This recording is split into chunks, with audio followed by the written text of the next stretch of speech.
At length, towards noon, upon the final dismissal of the ship's riggers, and after the Pequod had been hauled out from the wharf, and after the ever-thoughtful Charity had come off in a whaleboat, with her last gift, a nightcap for Stubb, the second mate, her brother-in-law, and a spare Bible for the steward, after all this, the two captains, Peleg and Bildad, issued from the cabin, and turning to the chief mate, Peleg said, "Now, Mr. Starbuck, are you sure everything is right? Captain Ahab is all ready, just spoke to him, nothing more to be got from shore, eh? Well, call all hands, then. Muster 'em aft here, blast 'em." "No need of profane words, however great the hurry, Peleg," said Bildad, "but away with thee, friend Starbuck, and do our bidding." "How now?" Here upon the very point of starting for the voyage, Captain Peleg and Captain Bildad were going it with a high hand on the quarter-deck, just as if they were to be joint commanders at sea, as well as to all appearances in port. And, as for Captain Ahab, no sign of him was yet to be seen, only, they said he was in the cabin. But then, the idea was, that his presence was by no means necessary in getting the ship under way, and steering her well out to sea. Indeed, as that was not at all his proper business, but the pilot's, and as he was not yet completely recovered, so they said, therefore, Captain Ahab stayed below.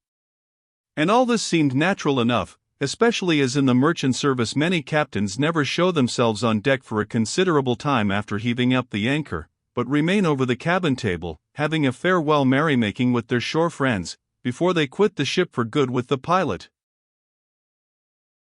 But there was not much chance to think over the matter, for Captain Peleg was now all alive.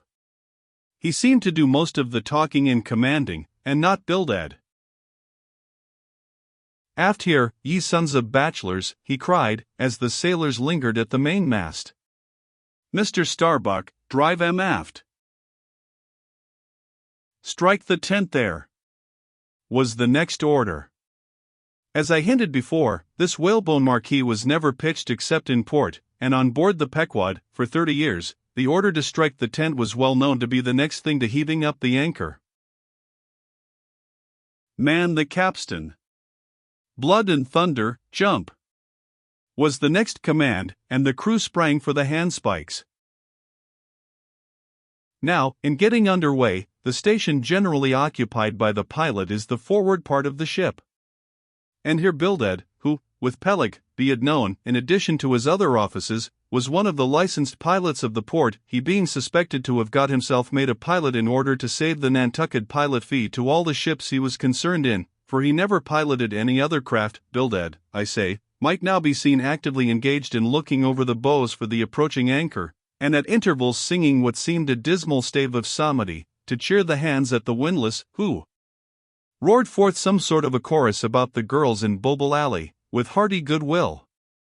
Nevertheless, not 3 days previous, Bildad had told them that no profane songs would be allowed on board the Pequod, particularly in getting under way, and Charity, his sister, had placed a small choice copy of Watts in each seaman's berth. Meantime, overseeing the other part of the ship, Captain Peleg ripped and swore astern in the most frightful manner. I almost thought he would sink the ship before the anchor could be got up. Involuntarily I paused on my handspike, and told Queequeg to do the same, thinking of the perils we both ran, in starting on the voyage with such a devil for a pilot. I was comforting myself, however, with the thought that in pious Bildad might be found some salvation, spite of his 777th lay, when I felt a sudden sharp poke in my rear, and turning round, was horrified at the apparition of Captain Peleg in the act of withdrawing his leg from my immediate vicinity. That was my first kick. "Is that the way they heave in the marchant service?" he roared. "Spring, thou sheephead, spring, and break thy backbone. Why don't ye spring, I say, all of ye's spring. Quahog! Spring, thou chap with the red whiskers, spring there, Scotch cap, spring, thou green pants. Spring, I say, all of ye, and spring your eyes out." And so saying, he moved along the windlass, here and there using his leg very freely, while imperturbable Bildad kept leading off with his psalmody. Thinks I, Captain Peleg must have been drinking something today. At last the anchor was up, the sails were set, and off we glided.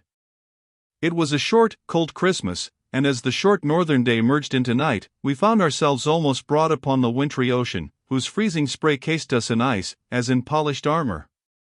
The long rows of teeth on the bulwarks glistened in the moonlight, and like the white ivory tusks of some huge elephant, vast curving icicles depended from the bows.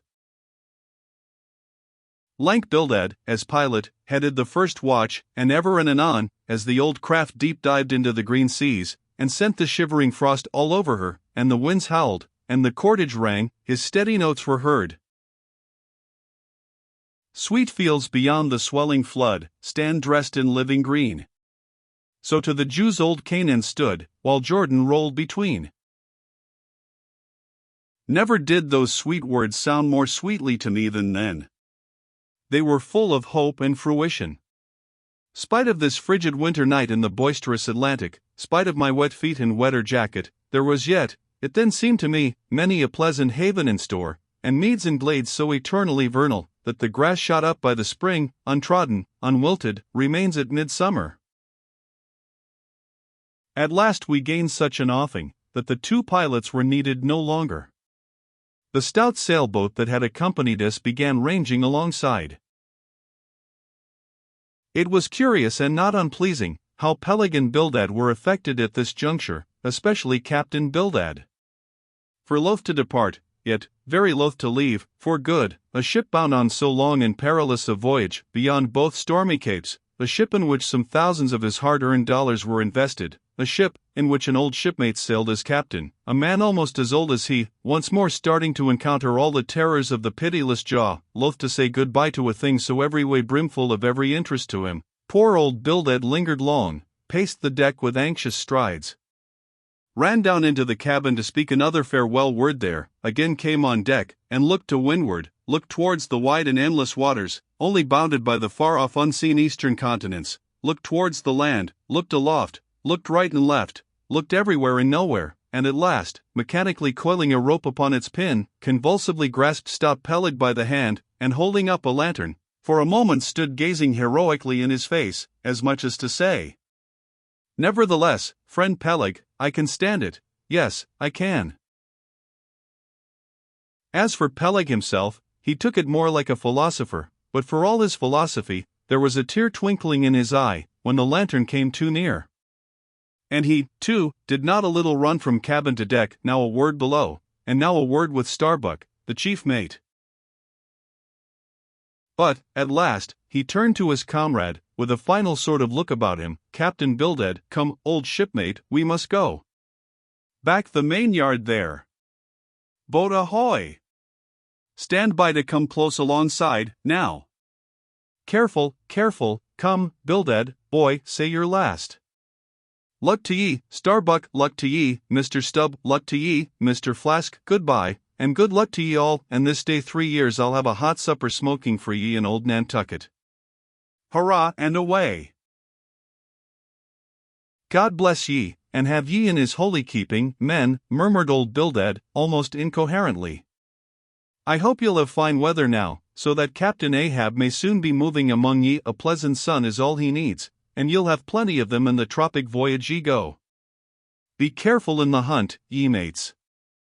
Don't stave the boats needlessly, ye harpooneers. Good white cedar plank is raised full 3% within the year. Don't forget your prayers, either. Mr. Starbuck, mind that Cooper don't waste the spare staves. Oh!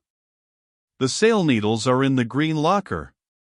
Don't wail it too much a Lord stays, men, but don't miss a fair chance either, that's rejecting heaven's good gifts. Have an eye to the molasses tears, Mr. Stubb, it was a little leaky, I thought. If ye toucheth the islands, Mr. Flask, beware of fornication. Goodbye, goodbye. Don't keep the cheese too long down in the hold, Mr. Starbuck, it'll spoil. Be careful with the butter, 20 cents the pound it was, and mind ye, if...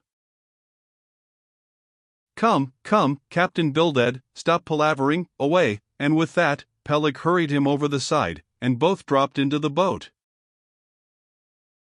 Ship and boat diverged, the cold, damp night breeze blew between, a screaming gull flew overhead, the two hulls wildly rolled, we gave 3 heavy-hearted cheers, and blindly plunged like fate into the lone Atlantic.